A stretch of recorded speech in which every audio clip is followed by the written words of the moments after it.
Do dzisiejszej rozmowy Kościół Męsko-Katolicki mamy bardzo dobre tło. I to nie tylko tego bardzo sympatycznego pomieszczenia, ale też miejsca, w którym się znajdujemy, czyli parafii pod wezwaniem świętego Józefa w Krakowie, a dokładnie w salce zwanej Kamieniołami, gdzie na co dzień spotykają się mężczyźni świętego Józefa. I mam wielką przyjemność rozmawiać z panem Andrzejem Lewkiem, który jest liderem tej wspólnoty. Bardzo serdecznie witam. Również witam serdecznie. Zdaję sobie sprawę, że ten kamieniołom to nie jest pana codzienne miejsce pracy i życia. Czym zajmuje się pan na co dzień? Na co dzień jestem informatykiem, który pracuje w korporacji. Pełne 8 godzin każdego dnia, więc mam co robić. A oprócz tego zajmuję się swoją rodziną, którą dzięki Bogu mam. Mam kochaną żonę, wspaniałe dzieci, więc to jest wielkie błogosławieństwo, którego doświadczam na co dzień. A dodatkowo zajmuję się koordynacją ruchu mężczyzn świętego Józefa w Polsce i też trochę w krajach ościennych. Właśnie, mężczyźni świętego Józefa w Polsce nie powstali, z tego co mi wiadomo. Czy może pan przybliżyć początki tej wspólnoty, tego ruchu? A w Polsce czy na świecie? Zacznijmy od świata. A potem powoli Ja przepraszam, emigrujemy do Polski. Ja się trochę śmieję, bo no ale tak mówiąc szczerze, to trzeba powiedzieć wprost, że mężczyźni świętego Józefa powstali z zazdrości. Dlatego, że w Stanach Zjednoczonych na przełomie wieków bardzo prężnie rozwijał się ruch Promise Keepers, który jest czy był ruchem protestanckim i bardzo intensywnie oddziałującym na mężczyzn w całych Stanach Zjednoczonych, zarówno protestanckich, jak i katolickich. I pewnego dnia biskupi Nowej Anglii stwierdzili, że dlaczego nie ma odpowiednika katolickiego, dlaczego nie ma ruchu, który by docierał do katolickich mężczyzn i w jakiś sposób próbował po katolicku formować mężczyzn do męskości. I zaprosili liderów różnych wspólnot z okolic po to, by zachęcić ich, zaprosić ich do stworzenia ruchu dla mężczyzn. I był tam Donald Tarbit, który pomyślał w sumie, dlaczego nie mężczyźni świętego Józefa. I na bazie tej rozmowy, na bazie tej inspiracji biskupiej zaczęły powstawać grupy mężczyzn świętego Józefa przy parafiach w Nowej Anglii. Donald jest z Rhode Island, więc głównie Rhode Island, ale też okoliczne Stany. I tak to się zaczęło w Stanach Zjednoczonych. Tak myślę, że spokojnie z 20 lat temu albo i więcej. Dlaczego święty Józef? Dlaczego on jest patronem? Bo tak sobie o tym myślałem trochę, było, nie wiem, bardziej aktywnych mężczyzn. O świętym Józefie wiemy zaledwie parę zdań z Pisma Świętego i wiemy, że milczał. Dlaczego akurat on jest takim dobrym patronem dla mężczyzn? A myślę sobie, że to jest bardzo znaczące milczenie. To nie jest tak, że milczał, bo nie miał co powiedzieć. Myślę, że to, co jest szczególnego w świętym Józefie, to jego zasłuchanie. On naprawdę potrafił słuchać Pana Boga, potrafił odkrywać Jego prowadzenie, Jego głos i był bardzo zdeterminowany do tego, by realizować to, do czego Pan Bóg go zaprasza, to, do czego Pan Bóg go wzywa. To wszystko miał w sercu, to było jego pragnieniem i to pragnienie realizował na co dzień, służąc świętej rodzinie, służąc swojej małżonce Maryi, służąc swojemu adoptowanemu synowi Jezusowi. I myślę sobie, że taka postawa mężczyzny, który jest bardzo wrażliwy na Boże prowadzenie, na Boży głos, który nie waha się odpowiadać na to, do czego Pan Bóg go wzywa, robić to, realizować to. Jak rozumiem, mężczyźni Józefa spotykają się tutaj, na Tu spotkaniach w Kamieniołomie, comiesięcznych, tak? tak, comiesięcznie. Ale czy działacie też w innych miejscach w Polsce? Tak. Generalnie mężczyźni świętego Józefa spotykają się nie mam dokładnych danych, ale kiedy liczyliśmy to 2 lata temu na potrzeby oblężenia Jasnej Góry, to wyszło, że było około 80 miejsc w Polsce, gdzie gromadzą się mężczyźni świętego Józefa. Przyjęło się mówić o kościele generalnie, czy może szczególnie w Polsce, jako kościele żeńsko-katolickim. Też gdzieś słuchałem właśnie wypowiedzi Donalda Torbita, że zadaniem mężczyzn współcześnie w Kościele jest przywrócić równowagę. Nie wyprzeć kobiety, broń Boże, tylko przywrócić równowagę. Jak ta równowaga ma wyglądać, czy powinna wyglądać? Ja myślę, że tak. Że moje doświadczenie mówi, że każdy mężczyzna potrzebuje męskiej grupy. Potrzebuje środowiska wsparcia. Ja wiem, że tutaj narażam się niektórym, którzy mówią, że do nieba to się idzie parami, że ja odpowiadam za zbawienie żony, a żona za zbawienie moje. Tak, to wszystko jest prawda. Ale nasze doświadczenie pokazuje, że w relacji z żoną nie jesteśmy w stanie przepracować pewnych spraw, pewnych tematów. Żeby daleko nie szukać, taki bardzo męski problem, jakim jest czystość w małżeństwie, jakim jest czystość w ogóle. Zrobiliśmy kilka lat temu warsztat na temat czystości. Ten warsztat wakacyjny nazywał się Bardzo męskie wakacje, bo dotykaliśmy bardzo męskiego problemu. Wzięliśmy taką książkę, dobrą, wprawdzie protestancką, ale dobrą książkę Bitwa każdego mężczyzny, który mówił właśnie o czystości. Oczywiście uzupełniliśmy tę książkę o Eucharystię i o adorację, jako to miejsce, gdzie jako mężczyźni zyskujemy siłę, jesteśmy w stanie w Bogu pokonywać naszą grzeszność czy nasze problemy. Natomiast ta książka była na tyle ważna, że wielu z nas ją czytało, rozmawialiśmy na ten temat. I pewnego dnia na spotkanie przyszedł jeden z naszych kolegów i mówi: wiecie co, ja mam problem. No jaki? Więc moja żona też przeczytała tę książkę i przyszła do mnie i zapytała: Andrzej, powiedz mi, czy wy naprawdę tak myślicie? Myślę sobie, że naprawdę nasze myślenie kobiet i myślenie mężczyzn w takim podstawowym temacie jak seksualność, czystość jest diametralnie różne. My po prostu zupełnie inaczej myślimy i bardzo trudno wyobrazić sobie, że w drodze do świętości w tym temacie może mi pomóc moja żona. Dlatego myślę, że potrzebujemy relacji męskich i potrzebujemy takiej relacji wzajemnej odpowiedzialności, gdzie mężczyźni nie boją się zadawać sobie trudne, kłopotliwe pytania dotyczące czystości, dotyczące uczciwości, dotyczące pracy, dotyczące ojcostwa. To są tematy życiowe, w których drugi mężczyzna może mnie skonfrontować, może sprawdzić, jak sobie radzę. Myślę, że to jest kluczowa sprawa, że bo męskości nigdy nie da kobieta. Męskości nigdy sam sobie nie znajdę. Ona musi być w jakiś sposób nadana. Nie ma lepszego środowiska niż wspólnota mężczyzn. Szczególnie kiedy na przykład w czyimś życiu zabrakło ojca, który by to zrobił. Czyli myślę, że w ten sposób też ruch, bo tak mogę nazwać, ruch na Chrzcie Świętego Józefa, można tak nazwać. Może taką właśnie formę dać.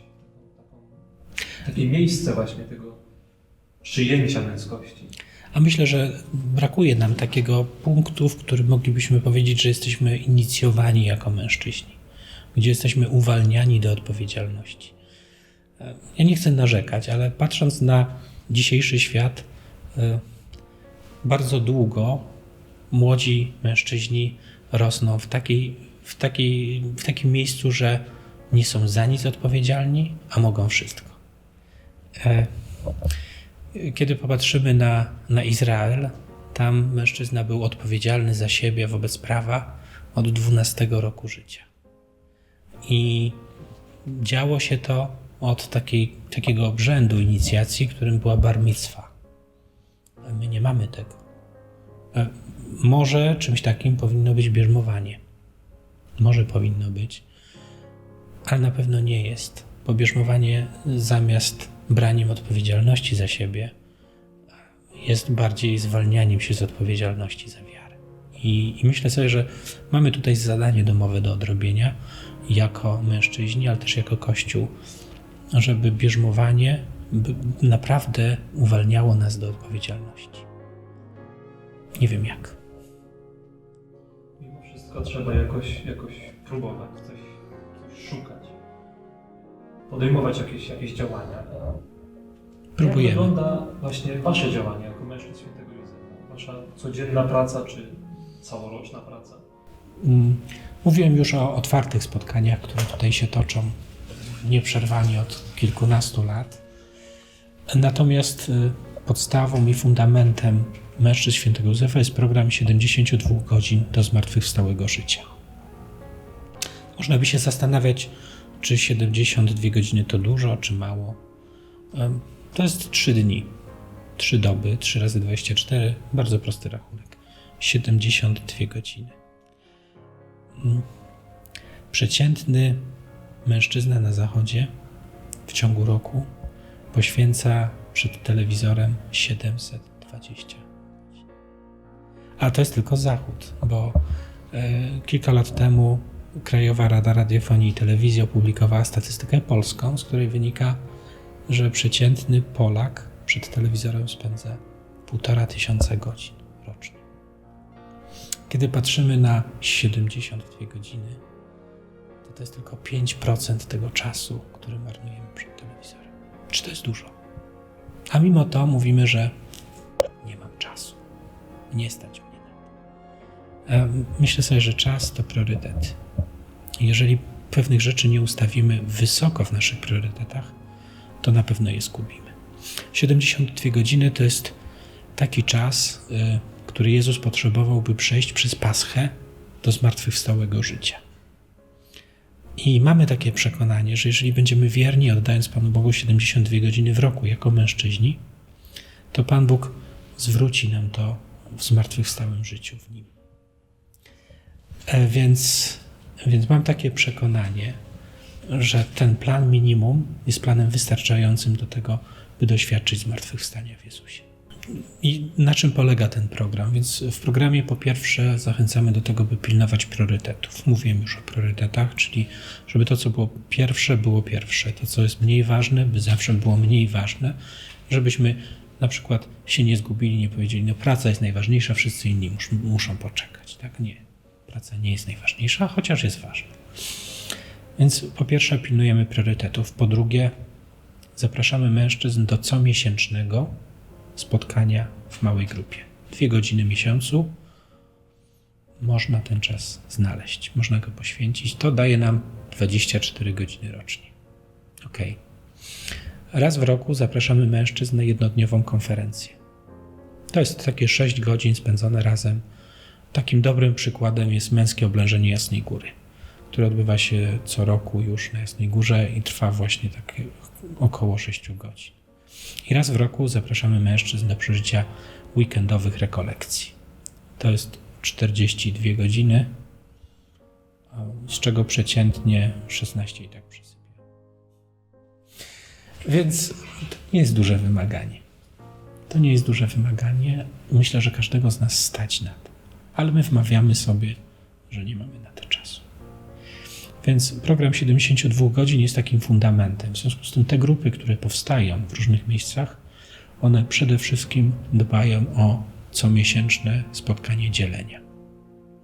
I tutaj mamy świetne materiały, na przykład książka Drogowskazy, która na podstawie Słowa Bożego i katechizmu Kościoła katolickiego przeprowadza mężczyzn przez 52 podstawowe tematy naszego męskiego życia. Jakie jeszcze formy? O weekendzie mówiłem robimy jeszcze coś, bo doświadczenie uczy nas, że kiedy żyjemy programem 72 godzin, to mamy pragnienie czegoś więcej.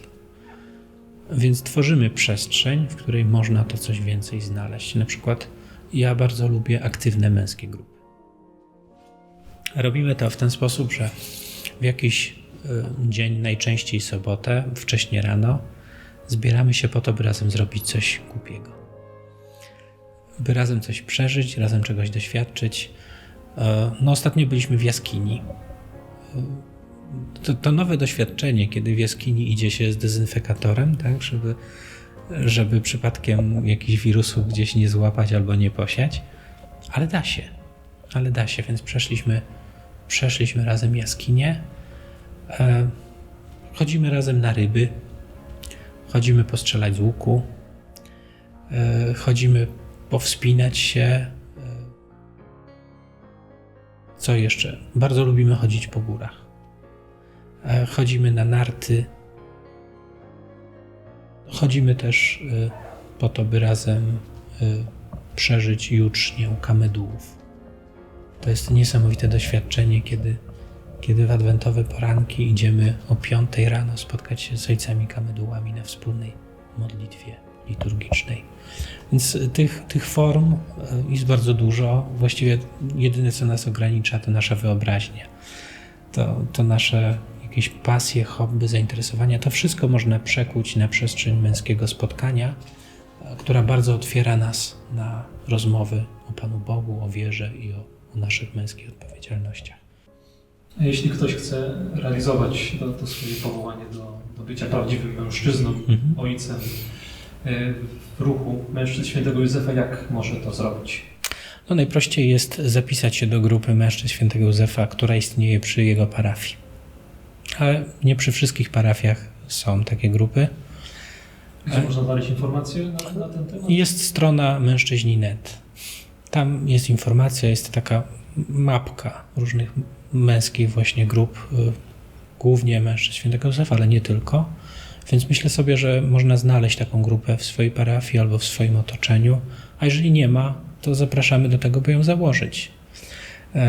Zapewniamy materiały, zapewniamy formacje dla liderów, zapewniamy wsparcie grup, które już istnieją, które mogą przyjechać,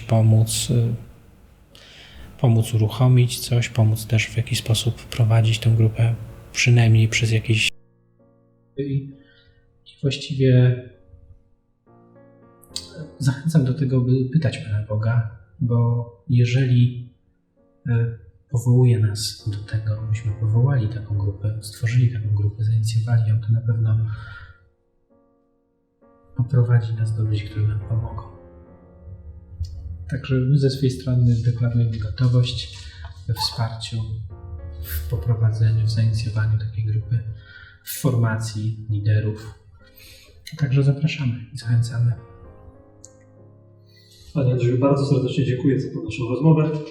Jeśli ktoś czuje, że Bóg go wzywa właśnie do tej wspólnoty, to tylko trzeba powiedzieć, zrobić jak Józef i zadziałać i pójść za tym Bożym głosem. Dzięki wielkie. Dzięki wielkie.